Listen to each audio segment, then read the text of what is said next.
মাঠে ছায়ার লাগি সবাই আফসোস করবো, একটু জায়গা যদি ভাইতাম। আল্লাহ রসুল বলেন, সাবাতুন ইউযিল্লুহুমুল্লাহু ফি যিল্লিহি ইয়াওমা লা যিল্লা ইল্লা যিল্লুহু, ইমামুন আদিলুন ওয়া শাআবুন নাশাআ ফি ইবাদাতিল্লাহ ওয়া রাজুলুন মুআল্লাকুন কলবুহু বিল মাসাজিদ ওয়া রাজুলান তাহাব্বা ফিল্লাহ ইজতামা আলাইহি ওয়া তাফাররাকা আলাইহি ওয়া রাজুলুন দাআতুহু ইমরাতুন যাতু মানসাবিন ওয়া জামাল ফাকালা ইন্নী আখাফুল্লাহ ورجل ذكر الله خاليا ففازت عيناه ورجل تصدق بيمينه حتى لا تعلم شماله أو كما قال النبي عليه الصلاة والسلام। হাসরের মাঠে ছায়ার জন্য দৌড়াইবে, কিন্তু ছায়াতে জায়গা পাইব মাত্র 7 প্রকার মানুষ। কত প্রকার মানুষ?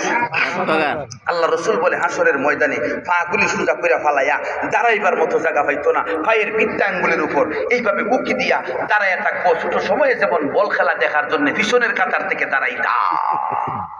এত খিঙ্গি বাসস্থান, আবার গরম, বলেন তো কি অবস্থা। ওই ছায়ার দরকার, যেই ছায়ার দ্বারা শান্তি পাওয়া যায়, হাসরের মাটির কষ্ট থেকে মুক্তি হওয়া যায়। হাসরের মাঠটা তো এক দুপুরের ব্যাপার না, 1 ঘন্টা 2 ঘন্টার ব্যাপার না। আল্লাহ বলে 50,000 বছরের সমান। ওয়া কানা মিকদারুহু 50,000 সানাতিন মিম্মা তাউদ্দুন। তখন ছায়া দিব 7 প্রকার মানুষের। কয় প্রকার? 7 প্রকার। 1 প্রকার ইমামে আদেল, ইনসাফগার বাদশা। বাদশা বলতে বিচারক। এই জন্য যারা জেলার জজ, যারা সমাজের বিচারক, যারা উপজেলার বিচারক, যারা ওয়ার্ডের বিচারক, যারা আপনারা সমাজের এই দেশের সরদারি করেন, আপনারাও এই অংশের ভিতরে ঢুকাই।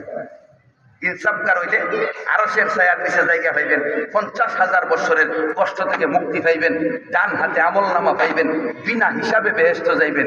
এখন দেখেন ঘুষ খাইবেন না বেহেশত যাইবেন?